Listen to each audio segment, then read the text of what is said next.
আমি লীনা দাস। আজকে লোকপ্রিয় দর্শন চ্যানেলে স্বাধীনতার প্রাক্কালে ভারতের স্বাধীনতা সম্বন্ধে আমার নিজস্ব একটা লেখা পড়ে শোনাচ্ছি আমার দর্শকদের। ভারতবর্ষের স্বাধীনতার ৭৬তম বর্ষে এসে আমরা কতটা স্বাধীন এ প্রশ্ন উঠেছে। এ প্রশ্নের উত্তর নিহিত আছে ২০০ বছরের পরাধীনতার ইতিহাসে। আমরা পরাধীন কেবলমাত্র ঔপনিবেশিক শাসন শোষণের দ্বারা নয়, অশিক্ষা, কুসংস্কার, কুপ্রথা, লোকাচার, লোকনীতি, দেশাচারের দ্বারাও, যা থেকে আমাদের মনীষীরা আমাদের প্রাচ্য পাশ্চাত্যের ভাবাদর্শের সমন্বয় ঘটিয়ে আমাদের চিরন্তনভাবে মুক্ত করেছেন। তাই এই মুক্তি শাশ্বত সত্তার মুক্তি। এই মুক্তি কেবল রাজনৈতিক, অর্থনৈতিক, প্রযুক্তিগত নয়। এখানে ধর্ম বিশ্বজনীন। এখানে ধর্মের সামগ্রিক রূপ অঞ্চলগত নয়। এখানে ধর্ম কুসংস্কার, ইন্দ্রজাল বা জাদু নয়, যা পাশ্চাত্যের রিলিজিয়ান বা আঞ্চলিক ধর্মভিত্তিক নয়। এখানে ধর্মবন্ধন নিপীড়ন বন্ধনের কারণ নয়, নিপীড়নের কারণ নয়। তাই এখানে ধর্ম হলো অভিজ্ঞতা শূন্য শিশু থেকে অভিজ্ঞতাপূর্ণ বৃদ্ধের জীবনের চিরসাথী। তাই এই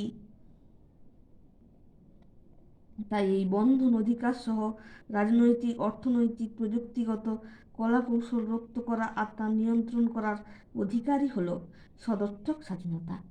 ভারতের স্বাধীনতা ভারতবাসীর দৃষ্টিভঙ্গিতে বিচার বিশ্লেষণ ও সহিষ্ণুতার সীমারেখা দিয়ে করাটাই ভারতের সামগ্রিক স্বাধীনতার রূপরেখা। সামগ্রিক স্বাধীনতা আমরা কি পেয়েছি? এই বিশাল রাষ্ট্রের সমস্যাগুলি অনেকটাই নিরসন হয়েছে বলতে হবে। পরিপ্রেক্ষিত পরিস্থিতি অনুযায়ী সমস্যাগুলির মৌলিক কাঠামো এক থাকলেও তার গঠনগত চরিত্রের বদল হয়েছে।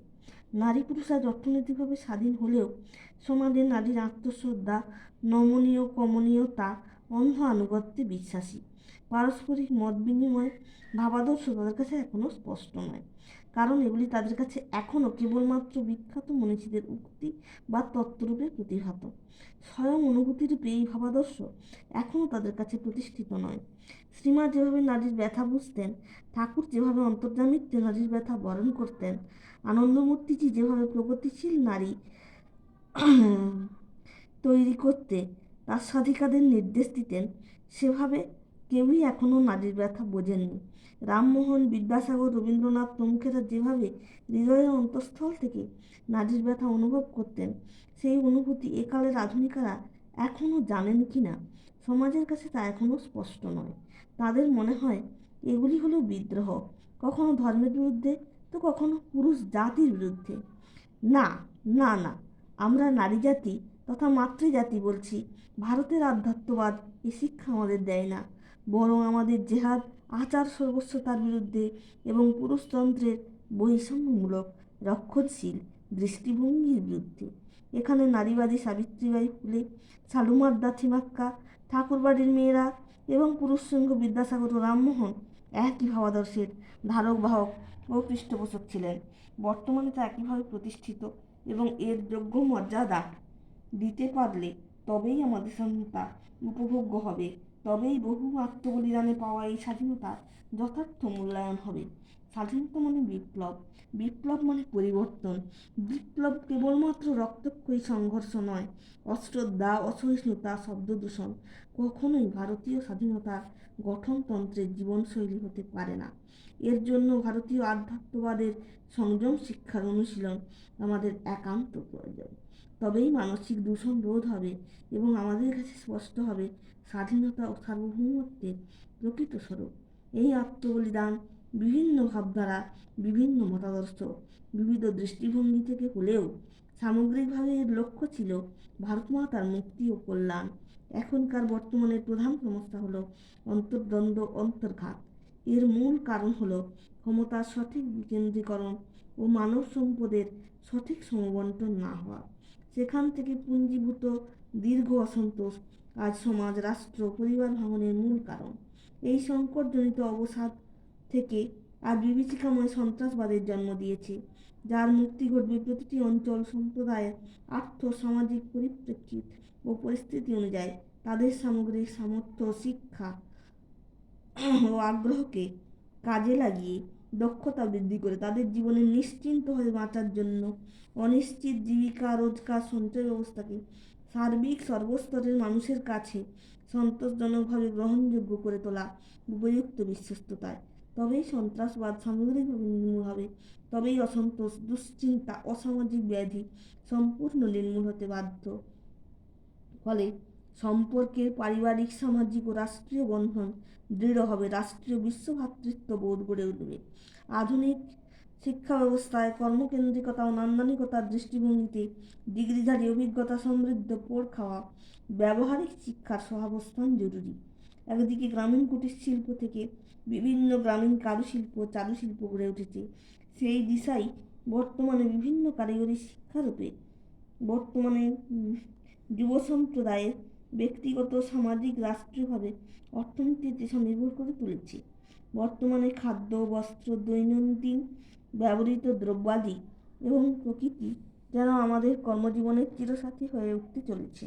বর্তমানে প্রথামুক্ত শিক্ষাকে অবহেলা নয়, তথাযুক্ত শিক্ষার সাথে সম্মান দিয়ে সহাবস্থান করতে পারলে নিশ্চিতভাবে নতুন নতুন কর্মসংস্থান তৈরি হবে এবং এভাবেই স্বাধীনতার পূর্ণাঙ্গ বিকাশ ঘটিয়ে সামগ্রিক ছিটমহল ও কাশ্মীরবাসী তথা ভারতবাসীর সমস্ত সমস্যার সামগ্রিক সন্তোষজনক সমাধান সম্ভব এবং প্রকৃত গণতন্ত্র গঠন করা সম্ভব হবে।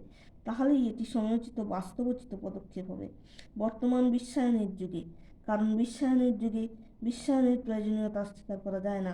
আবার একই সঙ্গে রাষ্ট্রের প্রতি আনুগত্য, শ্রদ্ধাকে বাদ দিয়ে পারস্পরিক বোঝাপড়া ও শ্রদ্ধার বিনিময়ে অশ্রদ্ধা, অসহিষ্ণুতা দিয়ে কখনোই বন্ধুত্ব, মিত্রতা রাজনৈতিক, কূটনৈতিকভাবে স্থাপন করা সম্ভব নয়। এভাবে বিশ্বভ্রাতৃত্বের ভিত্তি গড়ে উঠতেই পারে না। পরাধীন শাসন ব্যবস্থা 200 বছরের একরক্ষা একটি ভেঙে পড়া শাসন ব্যবস্থার গঠনগত ত্রুটি থাকতেই পারে, যার পুনর্গঠন এখনও জারি রয়েছে। আজকের দেশের শান্তি, সামগ্রিক বিকাশ, সামাজিক কল্যাণ এই ভাবাদর্শের দ্বারা পরিচালিত। এই শাসন ব্যবস্থার গঠনগত ত্রুটি থাকলেও এর অভিনবত্বকে কখনোই অস্বীকার করা যায় না। এর অভিনবত্বকে অনুধান করতে পারলে রাষ্ট্র তথা বিশ্ববাসীর কাছে জাতীয়তা, আন্তর্জাতিকতার স্বরূপ অনুপ্রকাশ পাবে। বর্তমান পরিস্থিতিতে এই পদক্ষেপের বাস্তবতা অনুভব হবে। সেই সঙ্গে একজন রাষ্ট্রীয় সেনানীর জীবনের গুরুত্ব রাষ্ট্র, পরিবার, সমাজ অনুধাবন করতে পারবে এবং সেই সাথে তাদের গণ্ডিবদ্ধ পরিবারের অপরিসীম আত্মত্যাগের মূল্যায়ন করতে পারবে। আমরা আধুনিকভাবে, অর্থনৈতিকভাবে এখনও বর্তমান বিশ্বে প্রথম সারির রাষ্ট্রগুলির মতো উন্নত নই। তাই শুধু যুদ্ধ নয়, প্রাকৃতিক বিপর্যয় মোকাবিলাতেও ভারতীয় সেনানীরাই আমাদের সত্যকার ভরসা। আমাদের প্রাকৃতিক ভূখণ্ডের অখণ্ডতা রক্ষার জন্য সেনাদের জীবনযাপন একটি বিরাট দুঃসহ ব্যাপার।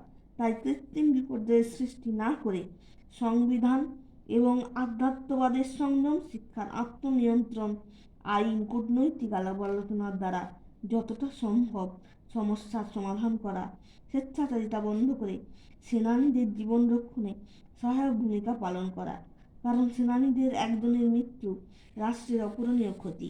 তাই প্রকৃত শিক্ষার দ্বারা সমদর্শী হয়ে স্বীয় ধর্মের প্রকৃত স্বরূপ উপলব্ধি করে রাষ্ট্রের জাতীয়তাবাদ ও ধর্মনিরপেক্ষতার আদর্শকে জীবনের উৎসরূপে ধারণ করে রাষ্ট্রীয় সম্পদের জাতীয়করণ ও রাষ্ট্রের বৈচিত্র্যের মধ্যে ঐক্যবদ্ধতাকে যথাযোগ্য মর্যাদা দেওয়া স্বাধীন ভারত রাষ্ট্রের উন্নতির জন্য একান্ত প্রয়োজন।